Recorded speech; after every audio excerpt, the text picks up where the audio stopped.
Ini adalah WBCQ, menghadirkan Radio World's Last Chance kepada Anda dari Monticello, Maine, Amerika Serikat.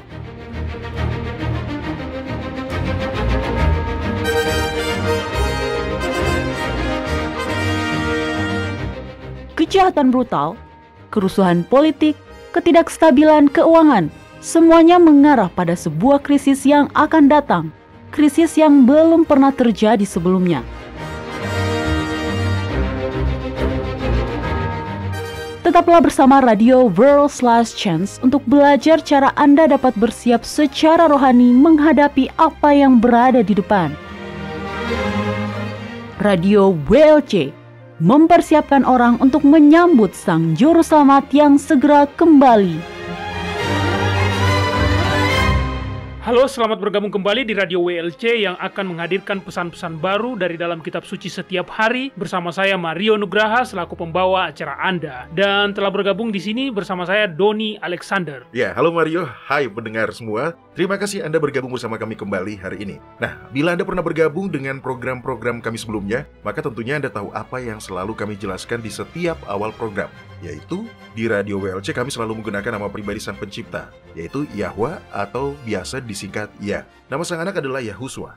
Tuhan atau Allah hanyalah gelar yang juga bisa digunakan untuk merujuk kepada dewa bangsa-bangsa lain. Oleh karena itu, kami lebih memilih untuk menggunakan istilah asli yang sudah terlalu sering dihilangkan dalam penerjemahan. Betul. Istilah yang saya maksud itu adalah El dan Eloah. Kedua istilah tersebut berasal dari bahasa Ibrani yang digunakan untuk merujuk kepada Yahwa. Pada dasarnya, itu setara dengan kata Tuhan atau Allah. Dan Elohim adalah istilah jamak yang merujuk kepada Yahwa. Kata tersebut adalah alat bahasa dalam bahasa Ibrani yang digunakan untuk menunjukkan betapa pentingnya pribadi yang dirujuk oleh kata itu. Betul. Kita mendapatkan istilah Elohim pertama kali di dalam kitab Kejadian pasal 1 ayat 1 versi original yang mengatakan, pada mulanya Elohim menciptakan langit dan bumi. Ya, betul Mario.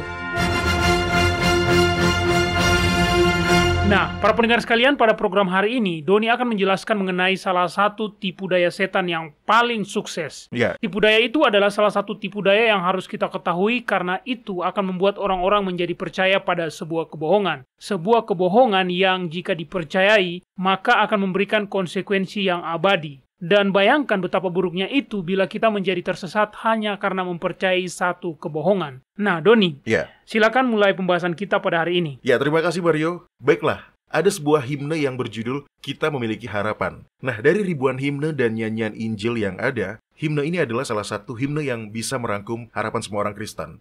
Baris pertamanya berbunyi, kita memiliki harapan yang membara di dalam hati kita. Harapan akan kedatangan Tuhan. Itu adalah harapan terdalam orang-orang Kristen, yaitu hidup melihat Yahuswa datang kembali. Selama 6.000 tahun, orang-orang percaya ingin mengakhiri dosa dan penderitaan. Dan selama 2.000 tahun belakangan ini, mereka berharap pada kembalinya Sang Juru Selamat. Oh ya, ketika saya masih kanak-kanak, lagu mengenai kembalinya Yahuswa adalah lagu yang selalu menjadi kesukaan saya. Kita bisa merasakan penantian kita sembari kita menyanyikannya, Doni. Ya, saya masih menyukai himne-himne karena itu bisa menguatkan kita, Mario. Dan itulah tujuannya. Betul. Harapan akan kembalinya Sang Juru Selamat yang telah menguatkan para martir dan menghibur orang-orang yang sedang menderita. Nah, Yahuswa ingin agar kita semua siap. Iya, itulah sebabnya dia memberikan nubuatan-nubuatan akhir zaman. Itu betul. Dia tidak ingin siapapun dikejutkan dan tidak memiliki waktu untuk mempersiapkan diri. Tapi sebaliknya, setan memiliki agenda yang berlawanan. Dia ingin agar orang-orang dikejutkan dan kedapatan tidak siap.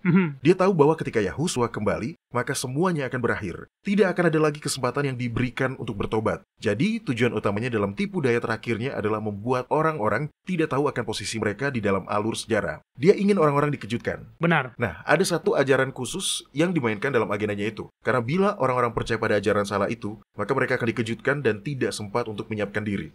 Apakah Anda mengingat kisah ketika para murid mendatangi Yahuswa? Ya. Peristiwa itu terjadi sebelum kematiannya dan mereka menanyainya apa yang menjadi tanda kedatangannya di hari kiamat nanti. Hal yang pertama kali diucapkan oleh Yahuswa dalam menjawab pertanyaan mereka itu adalah, waspadalah supaya jangan ada orang yang menyesatkan kamu. Dan menurut saya itu penting, Doni. Ya. Itu adalah respon pertamanya. Berhati-hatilah, jangan sampai kalian disesatkan. Iya, dan dia mengatakan bahwa penyesatan itu akan terjadi, utamanya dalam hal rohani.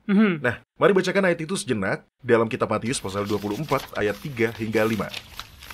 Baiklah, di dalamnya dikatakan, ketika Yahuswa duduk di atas bukit Zaitun, datanglah murid-muridnya kepadanya dan bercakap-cakap sendirian dengan dia. Kata mereka, katakanlah kepada kami, bila manakah itu akan terjadi dan apakah tanda kedatanganmu dan tanda kesudahan dunia? Jawab Yahusua kepada mereka, waspadalah supaya jangan ada orang yang menyesatkan kamu. Sebab banyak orang akan datang dengan memakai namaku dan berkata, Akulah Mesias, dan mereka akan menyesatkan banyak orang. Ayat terakhir itu memiliki dua penerapan dengan mengatakan sebab banyak orang akan datang dengan memakai namaku dan berkata, Akulah Mesias. Maka yang Yahusua maksud adalah dua hal. Yang pertama adalah bahwa Mesias palsu akan muncul dan mengaku bahwa merekalah Yahusua. Dan seperti yang kita ketahui, setan juga akan menyamar menjadi Yahusua tepat sebelum kiamat terjadi, Doni. Iya, betul. Tapi perkataannya itu memiliki dua makna, Mario. Dan makna yang kedua adalah bahwa akan ada banyak orang yang datang dan mengakui bahwa Yahusua memang adalah sang Mesias yang sesungguhnya.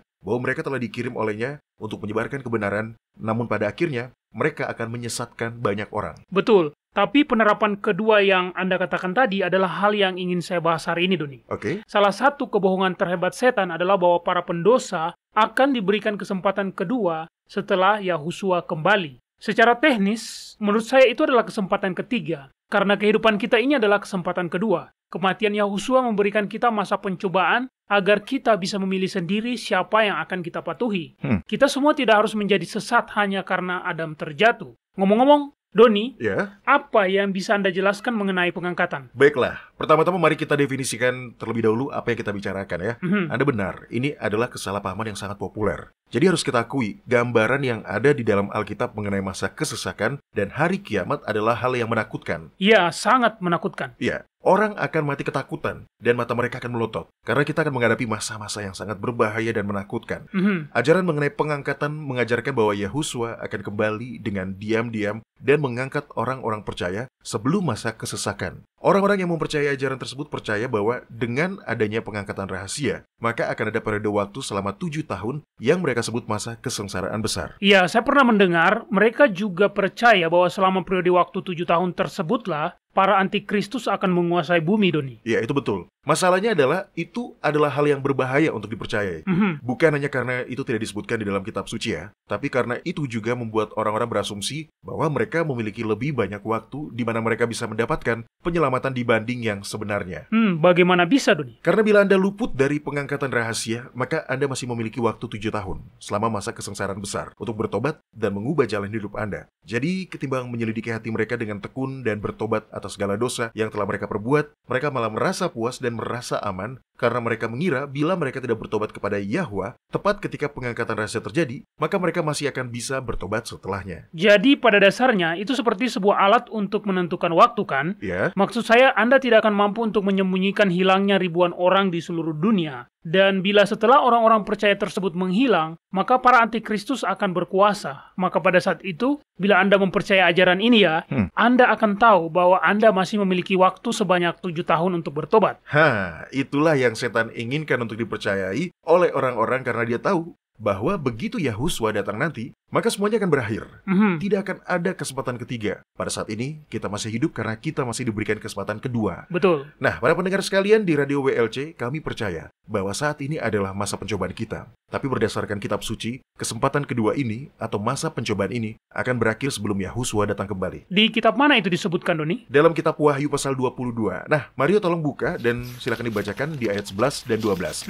Ayat 11 menyebutkan apa yang akan dikatakan Yahusua ketika masa pencobaan telah berakhir. Lalu kemudian ayat 12 berisi hal yang akan menghapuskan segala macam gagasan mengenai pengangkatan rahasia. Ayat itu akan betul-betul menghilangkan kemungkinan terjadinya pengangkatan rahasia itu. Baiklah, silakan dibacakan. Baiklah, di dalamnya dikatakan, barang siapa yang berbuat jahat, biarlah dia terus berbuat jahat. Barang siapa yang cemar, biarlah dia terus cemar. Dan barang siapa yang benar, biarlah dia terus berbuat kebenaran. Barang siapa yang kudus, biarlah dia terus menguduskan dirinya. Itu adalah ayat 11. Saat ini orang-orang menentukan pilihan mereka. Siapa yang akan mereka sembah? Yahwa atau setan? Ya, seperti yang dikatakan dalam kitab Yoel pasal 3 ayat 14. Banyak orang di lembah penentuan. Ya, sudah dekat hari Yahwa di lembah penentuan. Tepat sekali. Yahusua tidak akan menutup masa pencobaan bila masih ada orang yang belum menentukan keputusan mereka. Namun, Ketika semua orang telah menentukan keputusan mereka, maka pada saat itulah masa pencobaan pun akan ditutup.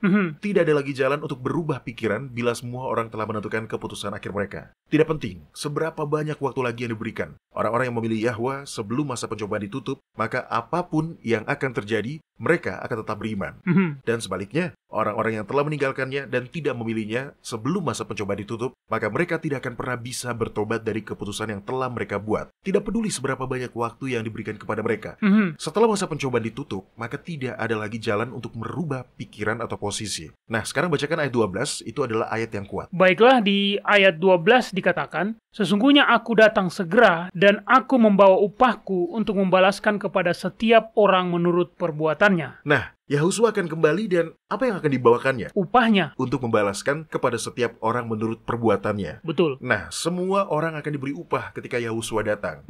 Orang-orang benar tidak akan diberi upah 7 tahun lebih cepat. Mereka akan mendapatkan upah mereka sesuai dengan perbuatan mereka masing-masing ketika Yahusua datang, bukan sebelumnya. Ya, saya rasa itu cukup jelas. Lalu, sejak kapan orang-orang mulai mendapatkan gagasan mengenai pengangkatan rahasia? Kalau bisa saya duga-duga, sepertinya ajaran itu belum ada di masa umat Kristen awal, Doni. Iya, betul Mario. Pada saat itu memang belum ada. Nyatanya itu adalah ajaran salah yang masih terbilang baru ya. Pada tahun 1830, seorang perempuan berusia 15 tahun bernama Margaret Mead mengaku bahwa dia mendapatkan penglihatan yang menunjukkan peristiwa pengangkatan rahasia tepat sebelum para antikris akan muncul.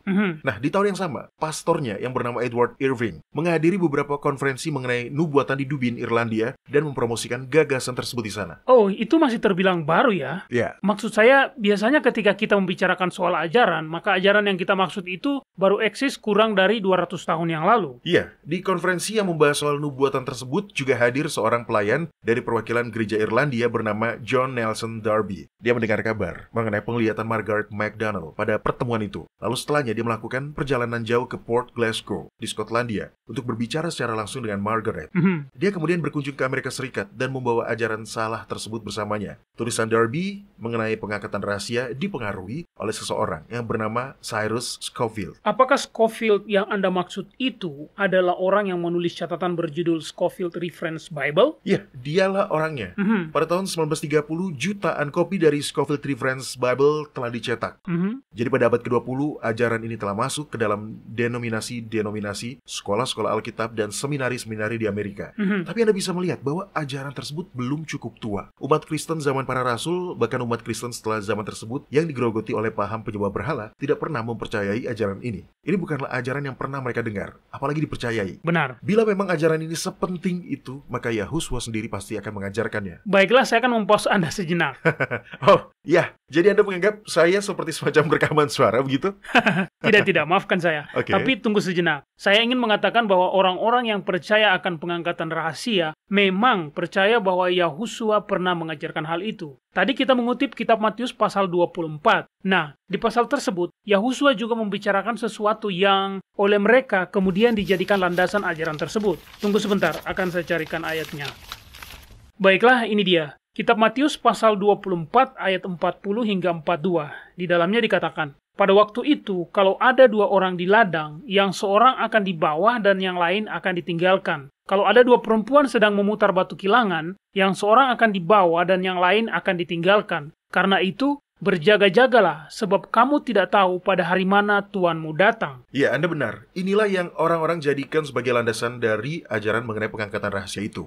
Masalahnya adalah mereka mengutip itu di luar konteksnya. Mario, dan juga Anda para pendengar sekalian, tolong dengarkan saya.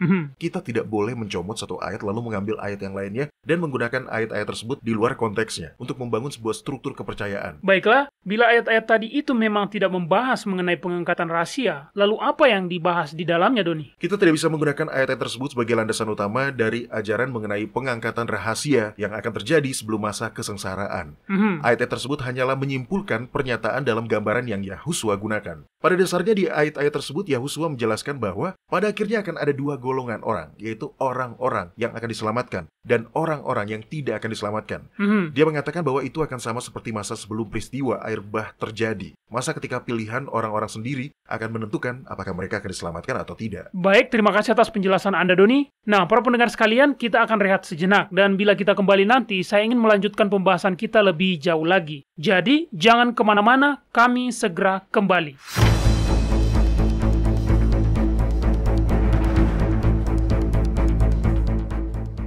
Anda mendengarkan radio World's Last Chance di WBCQ yang mengudara pada gelombang 31 meter di frekuensi 9330 kHz.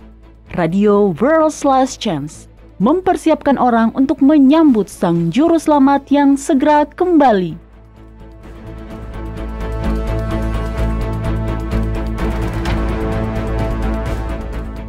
Tanda binatang adalah salah satu simbol yang paling menarik namun paling sedikit dipahami yang digunakan di dalam Alkitab. Ada banyak spekulasi tentang apa tepatnya tanda itu.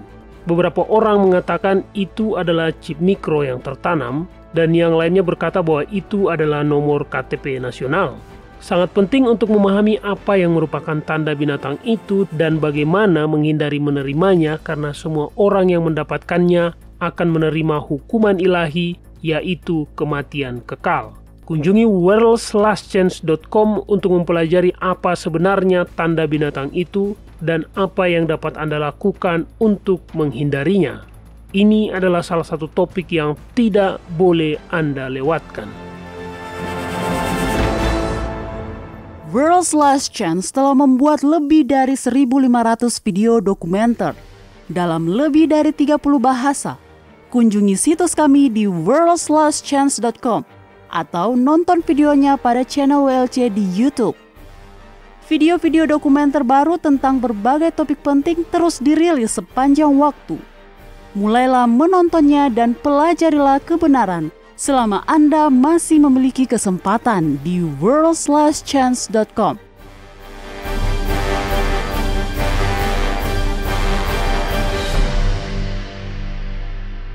Baiklah para pendengar sekalian, kami telah kembali. Nah, sebelum kita melanjutkan pembahasan kita, mari kita rangkum apa yang telah kita bahas sebelum kita rehat tadi. Ya. Sebelum rehat tadi, Doni mengatakan bahwa ayat-ayat dalam kitab Matius pasal 24, di mana Yahusua berbicara mengenai apabila ada dua orang di ladang, maka yang satu akan dibawa dan yang lain akan ditinggalkan. Itu bukanlah membahas mengenai pengangkatan rahasia. Ya, betul Mario. Ayat-ayat tersebut memang bukan membahas mengenai pengangkatan rahasia. Ayat tersebut hanyalah kesimpulan pernyataan dalam gambaran yang digunakan oleh Yahusua. Kita harus membahas semua hal sesuai dengan konteksnya ya. Nah, Mario, tolong bacakan kitab Matius pasal 24 ayat 37 hingga 42 agar kita bisa mendapatkan konteks dari ayat-ayat tadi. Baiklah Doni, di dalamnya dikatakan, sebab sebagaimana halnya pada zaman Nuh, demikian pula halnya kelak pada kedatangan Anak Manusia. Sebab sebagaimana mereka pada zaman sebelum air bah itu makan dan minum, kawin dan mengawinkan, sampai kepada hari Nuh masuk ke dalam bahtera, dan mereka tidak tahu akan sesuatu sebelum air bah itu datang dan melenyapkan mereka semua, demikian pula lah halnya kelak pada kedatangan Anak Manusia. Pada waktu itu, kalau ada dua orang di ladang, yang seorang akan dibawa dan yang lain akan ditinggalkan. Kalau ada dua orang perempuan sedang memutar batu kilangan, yang seorang akan dibawa dan yang lain akan ditinggalkan. Karena itu berjaga-jagalah, sebab kamu tidak tahu pada hari mana Tuanmu datang. Nah, lihat kan? Yahusua sedang menggambarkan perbandingan antara zaman Nuh dan hari kiamat. Di zaman Nuh, orang-orang yang taat diselamatkan dengan bahtera. Betul. Orang-orang yang menolak dan tidak ingin patuh ditinggalkan dan tidak bisa diselamatkan lagi. Ya, itu saja. Itulah yang dia bahas dalam ayat-ayat ini. Ya, itu masuk akal, Doni. Ya. Lebih jauh lagi, bila kita memikirkannya dengan seksama, orang-orang yang ditinggalkan dan tidak diizinkan ikut di bahtera itu sudah tidak diberikan kesempatan yang lain kan? Masa pencobaan mereka telah ditutup ketika pintu bahtera itu juga ditutup. Itu saja. Tidak ada kesempatan kedua bagi mereka pada saat itu. Dan tidak akan ada lagi kesempatan kedua atau ketiga bagi siapapun setelah kembalinya Yahusua. Ya, karena ketika dia datang kembali, dia akan membawa upah bersamanya. Tepat sekali. Nah, hal lain yang Yahusua ajarkan dengan jelas melalui ayat-ayat tadi adalah bahwa akan ada pemisahan antara orang-orang benar dan orang-orang jahat. Tapi itu baru akan terjadi pada hari kiamat. Betul. Mario, tolong bacakan kitab Matius pasal 13. Di dalamnya merupakan perumpamaan mengenai penabur. Tolong bacakan mulai ayat 24 hingga 30. Baiklah Doni, di dalam kitab Matius pasal 13 ayat 24 hingga 30 dikatakan, Yahusua membentangkan suatu perumpamaan lain lagi kepada mereka. Katanya, hal kerajaan sorga itu seumpama orang yang menabur benih yang baik di ladangnya. Tetapi pada waktu semua orang tidur, datanglah musuhnya menaburkan benih lalang di antara gandum itu, lalu pergi. Ketika gandum itu tumbuh dan mulai berbulir, nampak jugalah lalang itu. Baiklah, Lalang adalah sejenis rerumputan. Ketika lalang baru tumbuh, maka itu memiliki bentuk yang sama seperti gandum. Benar. Dan akan terlihat seperti gandum. Kita akan sulit untuk membedakannya. Namun lalang adalah rerumputan yang beracun. Bila kita mengkonsumsi campuran biji lalang dengan biji gandum, maka itu akan membuat kita keracunan kelak. Baiklah, Mario, silakan dilanjutkan. Baik, maka datanglah hamba-hamba tuan ladang itu kepadanya dan berkata, "Tuan, bukankah benih baik yang Tuan taburkan di ladang Tuan? Dari mana lalang itu?" Jawab tuan itu, "Seorang musuh yang melakukannya." Lalu berkatalah hamba-hamba itu kepadanya, "Jadi maukah Tuan supaya kami pergi mencabut lalang itu?" Tetapi dia berkata, "Jangan, sebab mungkin gandum itu ikut tercabut pada waktu kamu mencabut lalang itu. Biarkanlah keduanya tumbuh bersama sampai waktu menuai. Pada waktu itu aku akan berkata kepada para penuai, kumpulkanlah dahulu lalang itu dan ikatlah berberkas-berkas untuk dibakar. Kemudian kumpulkanlah gandum itu ke dalam lumbungku." Perumpamaan itu dengan jelas menggambarkan perbedaan antara orang-orang benar dengan orang-orang jahat. Pemisahan tersebut akan terjadi hanya ketika kedua pihak telah matang, bukan sebelumnya. Karena apa yang Tuan tersebut katakan kepada hamba-hambanya, "Jangan, sebab mungkin gandum itu ikut tercabut pada waktu kamu mencabut lalang itu." Jadi keduanya dibiarkan untuk terus tumbuh hingga masa panen tiba. Betul. Nah, Mario, tolong bacakan interpretasi Yahusua mengenai perumpamaan ini. Masih ada di dalam kitab Matius pasal 13, tapi kali ini ada di ayat 36 hingga 43. Baiklah, murid-muridnya datang dan berkata kepadanya, "Jelaskanlah kepada kami perumpamaan tentang lalang di ladang itu." Dia menjawab katanya, "Orang yang menaburkan benih baik ialah anak manusia. Ladang ialah dunia. Benih yang baik itu adalah anak-anak kerajaan, dan lalang adalah anak-anak si jahat. Musuh yang menaburkan benih lalang ialah iblis. Waktu menuai ialah akhir zaman, dan para penuai itu adalah malaikat. Maka seperti ilalang itu dikumpulkan dan dibakar dalam api, demikian juga pada akhir zaman. Anak manusia akan menyuruh malaikat-malaikatnya dan mereka akan mengumpulkan segala sesuatu yang menyesatkan dan semua orang yang melakukan kejahatan dari dalam kerajaannya. Semuanya akan dicampakkan ke dalam dapur api. Di sanalah akan terdapat ratapan dan kertakan gigi. Pada waktu itulah orang-orang benar akan bercahaya seperti matahari dalam kerajaan Bapa mereka. Siapa bertelinga, hendaklah dia mendengar." Baik gandum maupun lalang dibiarkan terus tumbuh hingga waktu menuai tiba. Benar. Dan di sini Yahusua mengatakan bahwa waktu menuai itu adalah akhir zaman. Iya, kita tidak bisa mengatakan bahwa akhir zaman akan terjadi 7 tahun setelah akhir zaman yang sebenarnya, Doni. Ya, kita tidak bisa berkata seperti itu ya, karena itu bertentangan dengan ajaran Sang Juru Selamat. Mhm. Di ayat-ayat tadi dikatakan bahwa di akhir zaman, Sang Juru Selamat akan mengirimkan malaikat-malaikatnya untuk apa? Mengangkat orang-orang benar. Bukan. Di dalamnya dikatakan, mereka akan mengumpulkan segala sesuatu yang menyesatkan dan semua orang yang melakukan kejahatan dari dalam kerajaannya. Semuanya akan dicampakkan ke dalam dapur api, dan di sanalah akan terdapat ratapan dan kertakan gigi. Urutan kejadian yang akan terjadi pada akhir zaman seperti yang telah dijelaskan oleh Yahusua sendiri adalah bahwa orang-orang benar dan orang-orang jahat akan tetap ada bersama-sama hingga pada hari berakhirnya dunia. Lalu pada saat itulah orang-orang jahat akan dikumpulkan pertama-tama secara bersama-sama, lalu kemudian akan dimusnahkan. Lalu barulah setelah itu, setelah orang-orang jahat telah dipisahkan dari orang-orang benar, barulah orang-orang benar akan bercahaya seperti matahari dalam kerajaan Bapa mereka. Ya, kita tidak bisa menemukan hal yang membahas mengenai pengangkatan rahasia di dalam ayat-ayat tadi kan? Ya. Ajaran tersebut memang berlawanan dengan apa yang diajarkan oleh Yahusua. Ya, betul demikian. Ajaran mengenai pengangkatan rahasia itu bertentangan dengan kitab suci. Karena ajaran ini mengajarkan bahwa sebelum akhir zaman, orang-orang benar akan diangkat terlebih dahulu. Yahusua tahu bahwa para pengikutnya yang setia akan berada di dunia hingga akhir zaman.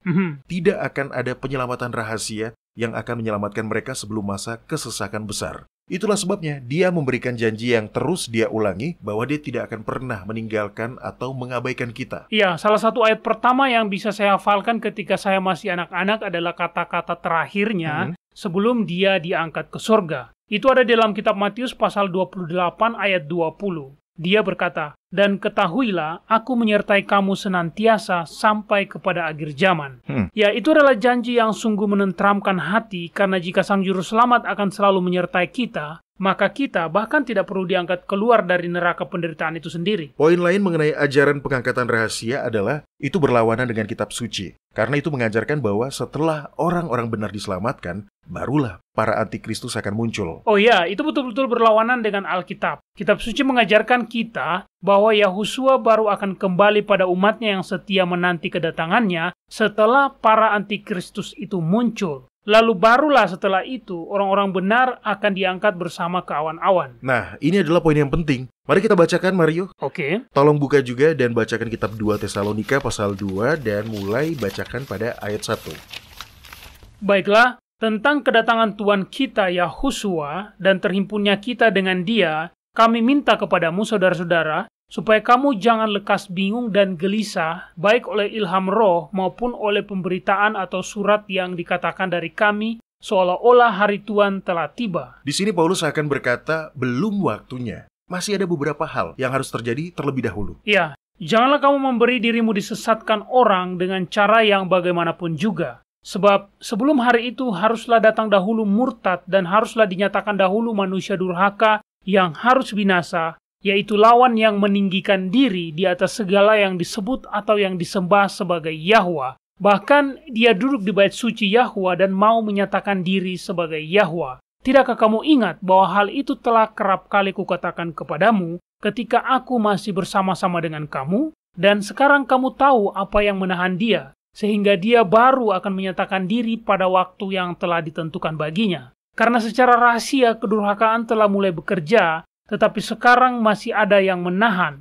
Nah, kalau yang menahannya itu telah disingkirkan, pada waktu itulah si pendurhaka baru akan menyatakan dirinya, tetapi Yahusua akan membunuhnya dengan nafas mulutnya dan akan memusnahkannya kalau dia datang kembali. Kedatangan si pendurhaka itu adalah pekerjaan iblis dan akan disertai rupa-rupa perbuatan ajaib, tanda-tanda dan mujizat-mujizat palsu, dengan rupa-rupa tipu daya jahat terhadap orang-orang yang harus binasa karena mereka tidak menerima dan mengasihi kebenaran yang dapat menyelamatkan mereka.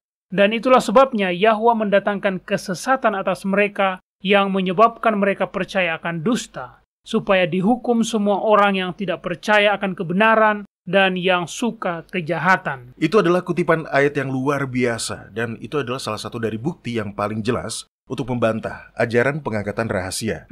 Ayat-ayat tersebut dengan tegas mengatakan bahwa hari kiamat tidak akan datang sebelum manusia durhaka muncul. Betul. Pengangkatan rahasia tidak mungkin terjadi sebelum antikristus muncul. Itu adalah hal yang secara langsung bertentangan dengan kitab suci.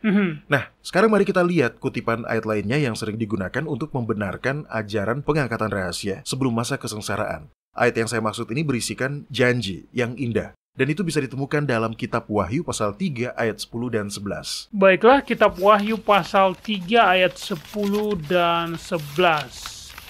Nah, ini dia. Di dalamnya dikatakan, "Karena engkau menuruti firman-Ku untuk tekun menantikan Aku, maka Aku pun akan melindungi engkau dari hari pencobaan yang akan datang atas seluruh dunia untuk mencobai mereka yang diam di bumi. Aku datang segera.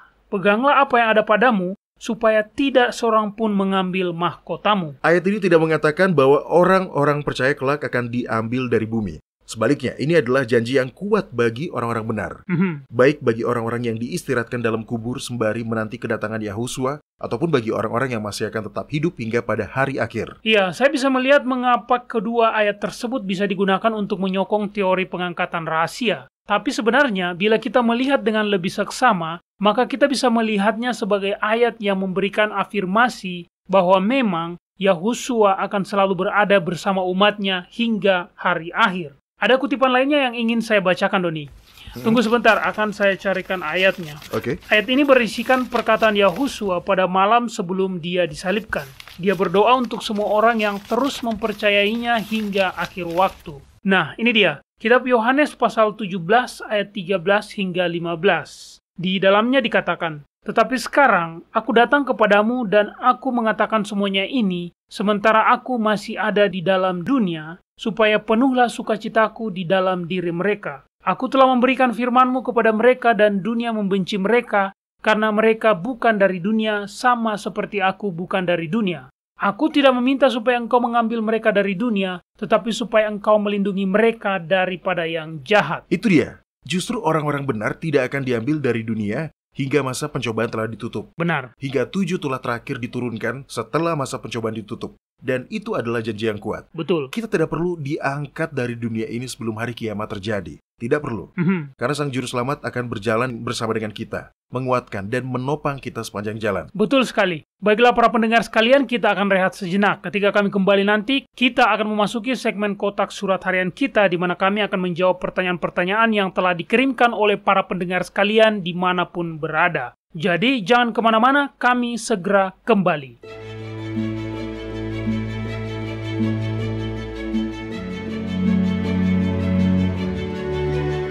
Anda mendengarkan radio World's Last Chance di WBCQ yang mengudara pada gelombang 31 meter di frekuensi 9330 kHz.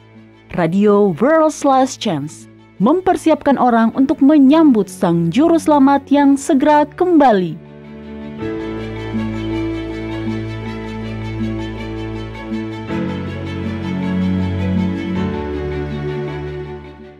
Para pendengar, Kitab Wahyu mengandung informasi penting bagi semua orang yang hidup pada zaman sekarang. Pasal 8 dan pasal 9 sangat penting. Pasal ini menubuatkan peristiwa-peristiwa penting yang akan terjadi dalam waktu dekat ini. Peristiwa-peristiwa itu adalah 7 sangkakala.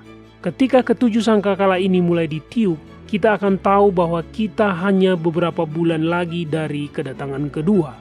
Untuk mempelajari lebih lanjut, kunjungi situs web kami di worldslastchance.com.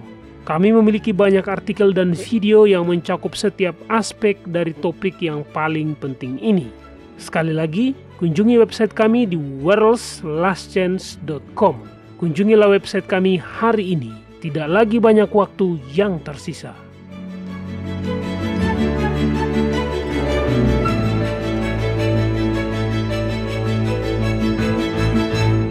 World's Last Chance berdedikasi untuk mempersiapkan orang menyambut Sang Juru Selamat yang segera kembali. Acara siaran radio harian kami tersedia dalam 7 bahasa berbeda dari seluruh dunia dan masih banyak bahasa-bahasa lain lagi yang akan mengudara. Video-video dan artikel-artikel kami telah diterjemahkan ke dalam lebih dari 30 bahasa berbeda. Dan kami tidak hanya fokus pada salah satu poin pengajaran. Kami bersedia untuk bekerja sama dengan surga untuk membawa semua kebenaran ke dunia. Artikel-artikel dan video-video kami mencakup berbagai topik-topik penting pada pertumbuhan dan pembangunan dari perjalanan kekristenan. Kami menghadirkan materi yang mencakup kesalehan praktis di dalam kehidupan sehari-hari, doktrin Alkitabiah yang benar-benar hanya didasarkan pada firman Yahwa, kalender Sang Pencipta, dan nubuatan akhir zaman yang penting untuk Anda ketahui. Kami bahkan membahas berbagai macam angin pengajaran yang palsu yang telah digunakan oleh setan untuk menipu banyak orang. Dan mengungkapkan mengapa itu salah dan apa yang benar berdasarkan Alkitab. Kunjungilah kami hari ini di worldslastchance.com. Pelajarilah kebenaran di hari-hari terakhir ini.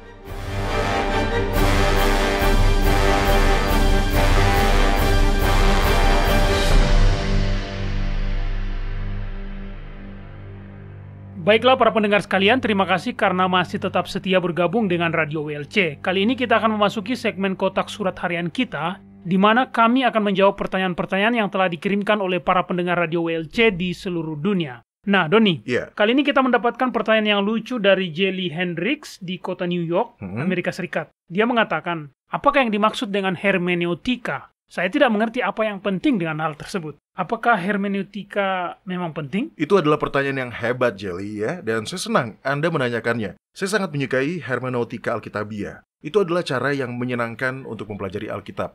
Hermeneutika adalah kata dalam bahasa Inggris yang merujuk kepada kata dalam bahasa Yunani yang sederhananya berarti terjemahan.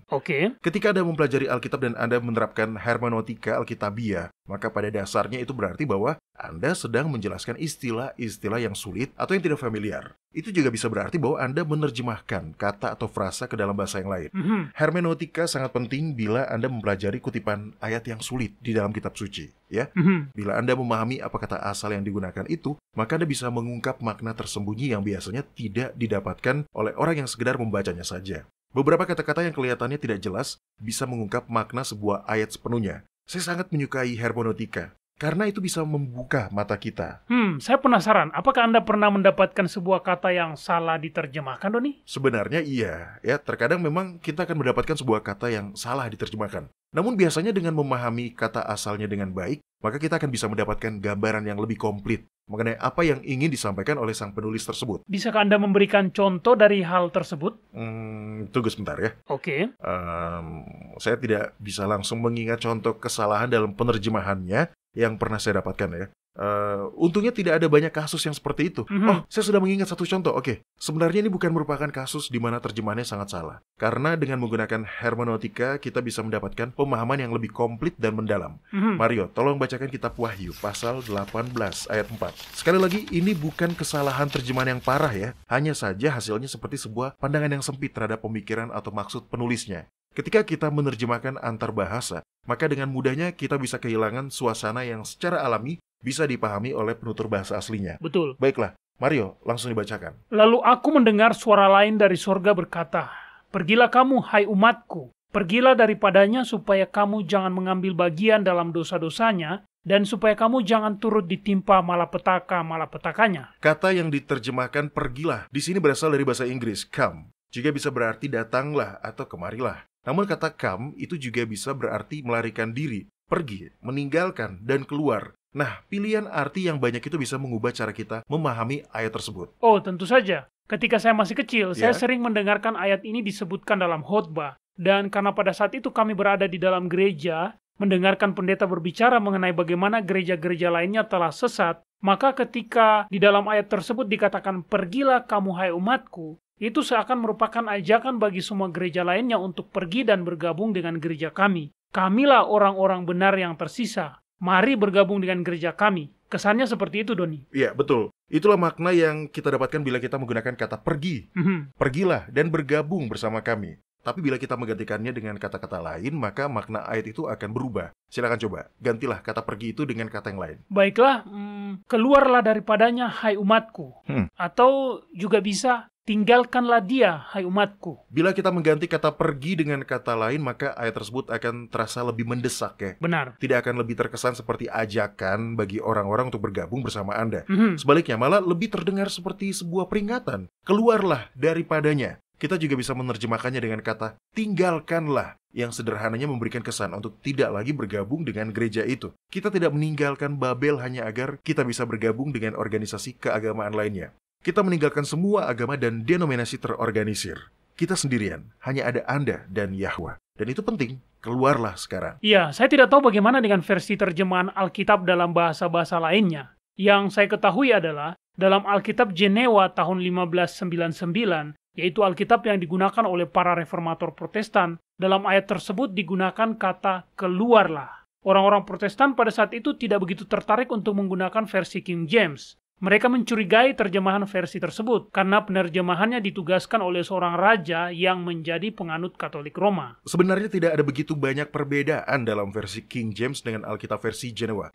Kalau tidak salah ingat ya, Alkitab versi King James itu memiliki 90% kesamaan dengan Alkitab Jenewa. Hanya terdapat 10% perbedaan di antara keduanya. Dan karena Roh Yahwalah yang meyakinkan hati dan memandu pikiran kita menuju kebenaran, maka kita masih bisa mempelajari kebenaran-kebenaran rohani yang mendalam dari Alkitab versi apapun yang kita gunakan. Benar. Tapi jelas, hermeneutika akan sangat membantu.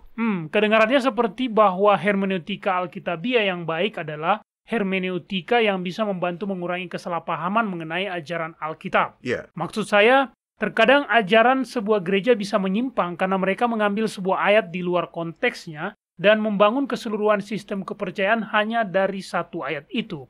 Anggap saja misalnya gereja Advent hari ke-7. Mereka merayakan hari Sabat sejak matahari terbenam di hari Jumat hingga matahari terbenam di hari Sabtu, dan mereka melandaskan ajarannya itu dari kitab Imamat pasal 23 ayat 22. Tapi bila kita bisa membaca konteksnya, maka kita bisa mengetahui bahwa sebenarnya ayat tersebut sama sekali tidak membahas mengenai Sabat hari ke-7. Ayat tersebut membahas mengenai hari pendamaian, Doni. Sebenarnya Paulus merujuk pada hermeneutika yang bagus. Dia tidak menggunakan kata itu, tapi dalam kitab 2 Timotius pasal 2 ayat 14 hingga 16, dia mengatakan, "Ingatlah dan pesankanlah semuanya itu dengan sungguh-sungguh kepada mereka di hadapan Yahwa, agar jangan mereka bersilat kata. karena hal itu sama sekali tidak berguna, malah mengacaukan orang yang mendengarnya. Usahakanlah supaya engkau layak di hadapan Yahwa sebagai seorang pekerja yang tidak usah malu, yang berterus terang memberitakan perkataan kebenaran itu. Tetapi hindarilah omongan yang kosong dan yang tak suci, yang hanya menambah kefasikan. Nah, berterus terang memberitakan perkataan kebenaran berarti bahwa kita harus menafsirkan kitab suci sesuai dengan makna aslinya. Iya, saya pernah mendengar seseorang berkata bahwa ayat-ayat kitab suci dituliskan bagi orang-orang yang percaya, tapi tidak semua ayat-ayat tersebut dituliskan untuk orang-orang percaya. Itu adalah penjelasan yang bagus ya. Kita memang bisa belajar dari semua ayat-ayat kitab suci. Tapi misalnya perintah yang diberikan pada bangsa Yahudi untuk menindik telinga budak kontrak mereka sebagai bentuk kesetiaan terhadap Tuhan mereka. Nah, itu tidak berarti bahwa kita bisa melakukan itu bagi para pekerja yang permanen. Ingat, konteks. Itu semuanya harus digunakan sesuai dengan konteksnya. Oke. Apakah ada cara yang bisa membantu seseorang untuk menggunakan hermeneutika yang baik ketika mereka mempelajari Alkitab, Doni? Iya, tentunya ada dong. Konkordansi adalah sebuah aplikasi yang sangat berguna dalam penelusuran kata-kata kunci dalam sebuah konteks ayat. Konkordansi bisa sangat membantu. Itu bisa membuat Anda mencari kata dalam bahasa Anda sendiri dan kemudian itu bisa memberikan nomor referensi yang bisa digunakan untuk mencari definisi lengkap dalam bahasa aslinya, baik bahasa Ibrani maupun Yunani. Oke. Nah, saya tidak tahu dalam aplikasi tersebut sumber-sumber apa saja yang tersedia di setiap bahasa. Tapi ada banyak sumber di dalamnya.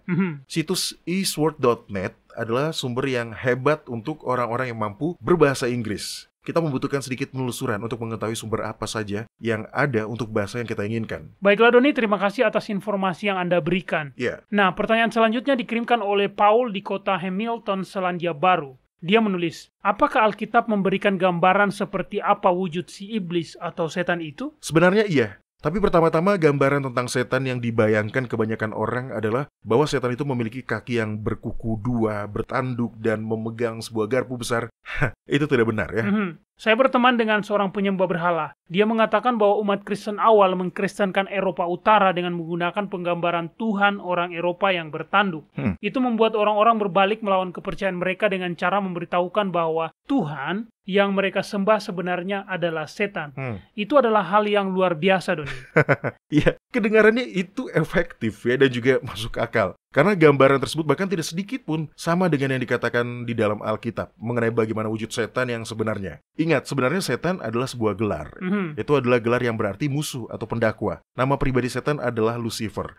Menurut kitab suci, dia adalah makhluk ciptaan yang paling sempurna. Dia adalah makhluk yang paling kuat yang pernah diciptakan oleh Yahwa. Betul. Makhluk yang paling cerdas dan berwujud paling indah. Tunggu sebentar, kalau tidak salah di dalam kitab Yehezkiel pasal 28 sebenarnya diberikan gambaran mengenai setan. Nah, ini dia. Di dalam ayat 12 hingga 14 dikatakan, gambar dari kesempurnaan engkau, penuh hikmat dan maha indah. Engkau di Taman Eden, yaitu Taman Yahwa, penuh segala batu permata yang berharga. Tempat tatahannya dibuat dari emas dan disediakan pada hari penciptaanmu. Kuberikan tempatmu pada kerub yang berjaga. Di gunung kudus Yahwa engkau berada dan berjalan-jalan di tengah batu-batu yang bercahaya. Lalu kemudian ayat 15 dikatakan, engkau tak bercela dalam tingkah lakumu sejak hari penciptaanmu sampai terdapat kecurangan padamu. Lucifer adalah makhluk ciptaan yang tertinggi. Dia juga termasuk di dalam golongan makhluk yang disebut malaikat. Jadi dia dan malaikat-malaikat yang terjatuh bersamanya memiliki wujud malaikat. Mereka memang malaikat yang terjatuh, tapi tetap saja mereka itu adalah malaikat. Betul. Nah, ada satu hal yang harus kita ingat. Malaikat memiliki kemampuan untuk menyamarkan diri mereka menjadi apa saja. Ketika ketujuh sangkakala dibunyikan, Lucifer akan datang dan menyamar menjadi Yahuswa. Dia akan membuat dirinya tampak seperti wujud Yahuswa, Mesias, ataupun Mahdi yang diharapkan oleh beragam agama di dunia.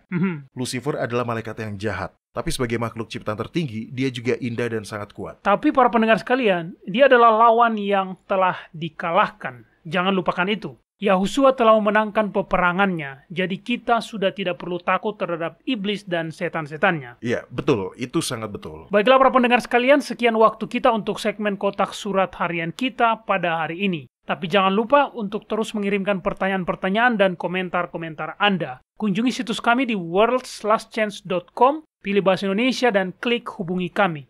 Nah, jika kami tidak sempat untuk menjawab pertanyaan Anda secara langsung melalui siaran radio ini, maka silakan melihat bagian tanya jawab di situs kami.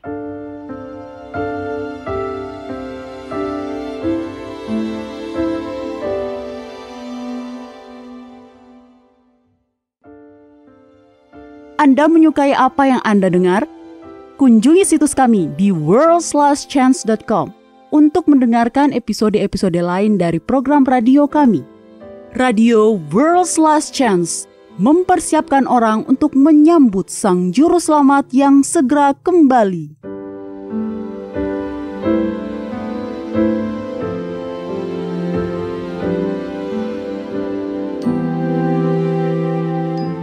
Halo, ini adalah janji harian Anda dari firman Yahwa. Selama Revolusi Amerika, ada seorang pendeta baptis bernama Peter Miller yang tinggal di Pennsylvania. Pastor Miller adalah salah satu teman karib Jenderal George Washington. Tetapi tidak semua orang menyukai Pastor Miller.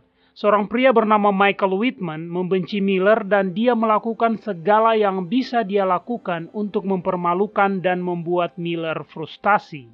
Pada suatu hari, Michael Whitman ditangkap dan didakwa melakukan sebuah pengkhianatan.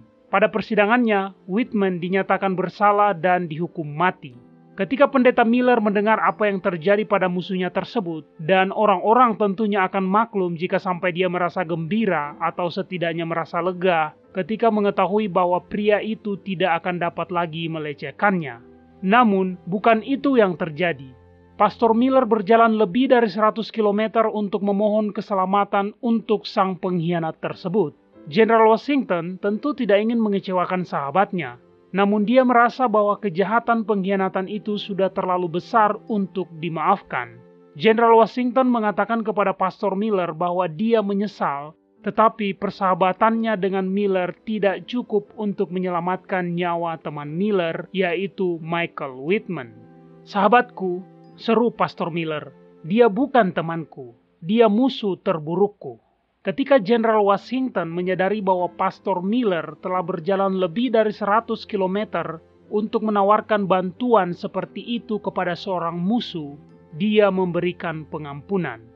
Para pendengar, Kitab Yohanes pasal 15 ayat 13 mengatakan, tidak ada kasih yang lebih besar daripada kasih seorang yang memberikan nyawanya untuk sahabat-sahabatnya.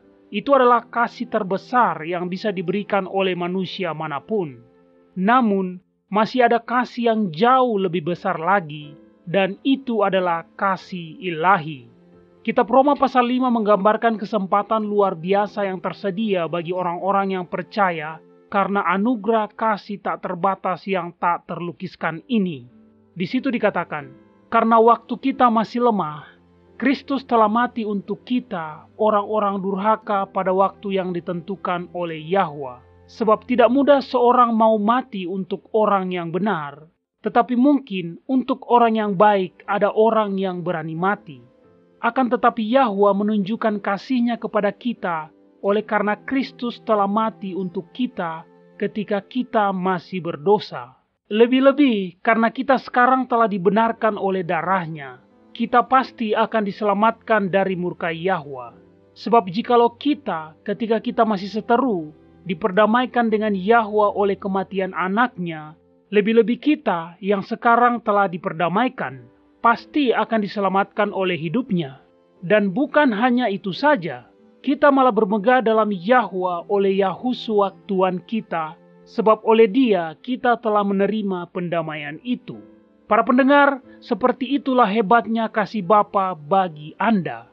Kepada kita telah diberikan janji-janji yang besar dan berharga. Majulah dan mulailah mengaminkannya.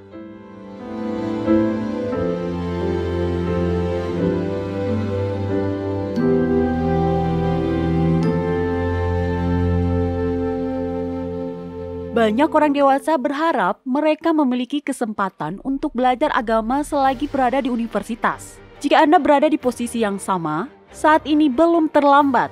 Di worldslastchance.com, kami memiliki ratusan artikel dan video tentang berbagai topik agama dan rohani yang terus ditambahkan setiap saat. Ada artikel yang memberikan nasihat tentang bagaimana menikmati kehidupan Kristen yang berkemenangan. Artikel-artikel lain menyelidiki secara mendalam bagian-bagian Alkitab yang salah dimengerti dan menjelaskan apa arti bagian itu dalam bahasa Ibrani yang asli. Kami juga menyajikan banyak artikel dan video tentang nubuatan. Paulus memberitahu Timotius, segala tulisan yang diilhamkan Yahwa memang bermanfaat untuk mengajar, untuk menyatakan kesalahan, untuk memperbaiki kelakuan, dan untuk mendidik orang dalam kebenaran. Dengan demikian, tiap-tiap manusia kepunyaan Yahwa menjadi sempurna dan diperlengkapi sepenuhnya untuk setiap perbuatan baik. Jika Anda membaca dengan seksama materi di situs kami, Anda akan memiliki landasan yang menyeluruh bukan hanya pada kebenaran doktrinal, tetapi Anda juga akan mempelajari rahasia-rahasia cara berdoa yang efektif dan cara belajar Alkitab, sehingga Anda dapat menemukan kebenaran untuk diri Anda sendiri. Kunjungi situs web kami di worldslastchance.com. Tidak ada kata terlambat untuk memulai. worldslastchance.com mempersiapkan orang untuk menyambut Sang Juru Selamat yang segera kembali.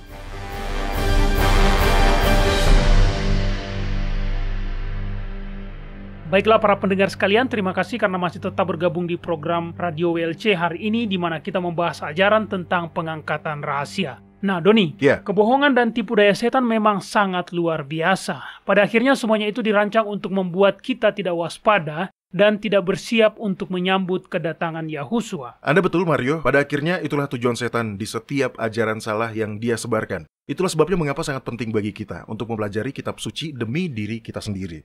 Anda tidak bisa bergantung pada orang lain untuk memberitahukan kebenaran kepada Anda. Anda harus mempelajarinya sendiri dan menjadikan Roh Kudus sebagai guru Anda. Benar. Seperti yang dikatakan dalam kitab Yehezkiel pasal 14 ayat 20. Dan biarpun Nuh, Daniel, dan Ayub yang berada di tengah-tengahnya, demi aku yang hidup, demikianlah firman Adonai Yahwa, mereka tidak akan menyelamatkan baik anak laki-laki maupun anak perempuan, melainkan mereka akan menyelamatkan hanya nyawanya sendiri karena kebenaran mereka. Ya, itu mengingatkan saya pada kitab 2 Korintus pasal 6 ayat 2 yang berkata, sesungguhnya waktu ini adalah waktu perkenaan itu. Sesungguhnya hari ini adalah hari penyelamatan itu. Para pendengar sekalian, tidak akan ada lagi kesempatan selanjutnya. Saat ini kita hidup dengan menggunakan kesempatan kedua kita. Itulah sebabnya ketika Yahusua datang, dia akan membawa upahnya bersamanya.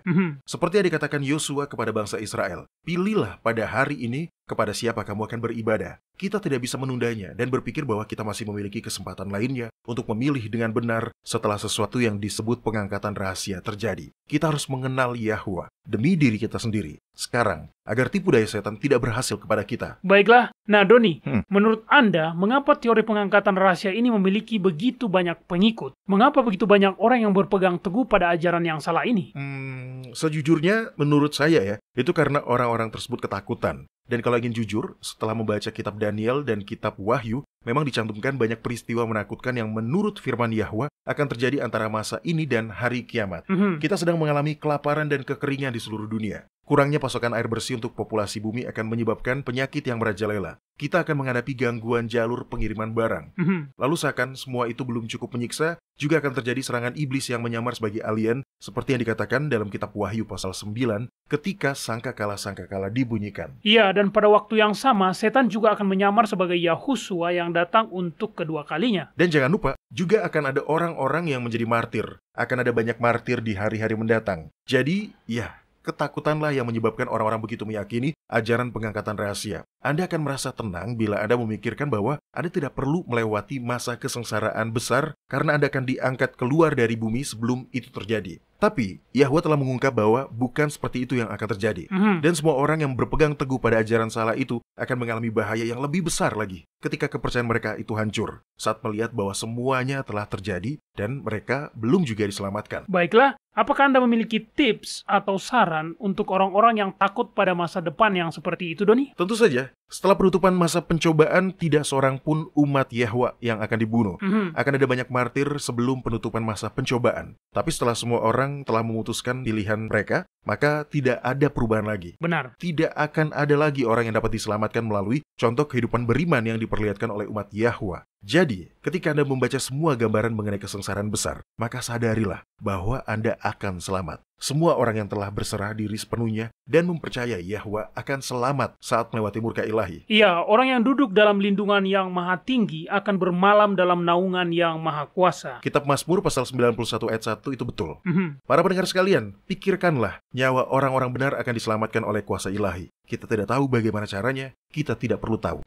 Mungkin ketika semua orang di sekitar kita mulai sekarat karena kelaparan, maka Yahwa akan memberikan roti mana agar kita bisa tetap makan. Mungkin dia akan mengirimkan gagak, seperti yang dilakukan pada Nabi Elia. Namun apapun itu, Anda tidak perlu takut akan masa depan, selama Anda takut terhadap Dia yang memegang masa depan di telapak tangannya. Ya, saya suka itu. Itu mengingatkan saya pada kitab 2 Timotius pasal 1 ayat 7 yang mengatakan, sebab Yahwa memberikan kepada kita bukan roh ketakutan, melainkan roh yang membangkitkan kekuatan, kasih, dan ketertiban. Ya, tepat sekali. Itu adalah ayat yang hebat ya.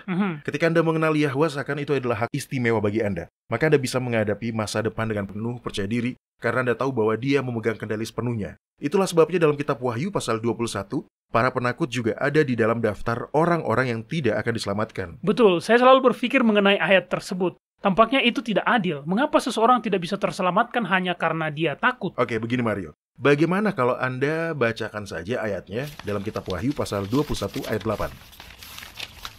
Baiklah, tetapi orang-orang penakut, orang-orang yang tidak percaya, orang-orang keji, orang-orang pembunuh, orang-orang sundal, tukang-tukang sihir, penyembah-penyembah berhala, dan semua pendusta, mereka akan mendapat bagian mereka di dalam lautan yang menyala-nyala oleh api dan belerang. Inilah kematian yang kedua. Alasan mengapa para penakut tidak akan terselamatkan adalah sederhana. Karena mereka tidak mempercayai firman Yahwa. Mereka tidak mempercayai janji-janjinya. Dan selagi mereka tidak mempercayainya, mereka juga meragukan sifatnya yang pengasih. Karena bila mereka percaya padanya, maka mereka akan mengklaim janji-janjinya. Baik itu mengenai perlindungan, makanan, kesembuhan, ataupun pengampunan dan penyucian, atau apapun yang sedang kita butuhkan. Itu masuk akal. Jadi, sekarang apa yang bisa kita lakukan untuk menyiapkan diri kita? Tentu saja, kita harus berserah diri sepenuhnya. Jadi, apalagi yang bisa kita lakukan, Doni? Datanglah pada Yahwa, apa adanya diri Anda. Bahkan bila Anda belum berserah diri sepenuhnya, datanglah padanya, dan mintalah padanya, untuk memberikan Anda hati yang ingin berserah diri. Lalu kemudian mulailah klaim janji-janjinya. Anda sedang sangat sibuk dan pekerjaan Anda membuat Anda kewalahan. Tapi Anda tidak tahu bagaimana cara untuk mengatasi permasalahan itu.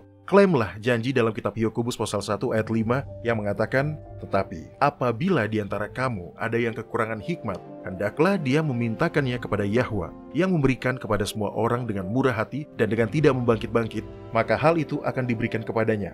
Bila Anda mengalami banyak tekanan sehingga Anda kesulitan untuk tidur di malam hari karena Anda merasa cemas, maka ingatlah janji dalam kitab 1 Petrus pasal 5 ayat 7 yang mengatakan, serahkanlah segala kekhawatiranmu kepadanya, sebab Dia yang memelihara kamu.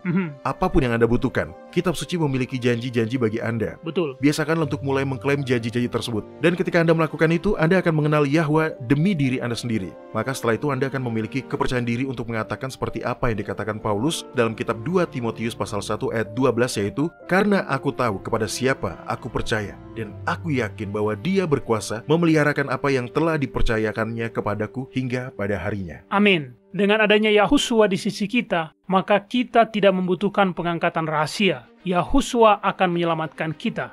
Baiklah para pendengar sekalian, sekian program kita untuk hari ini. Bergabunglah lagi bersama kami besok. Sampai jumpa dan ingat, Yahwa mengasihi Anda dan Dia aman untuk dipercaya.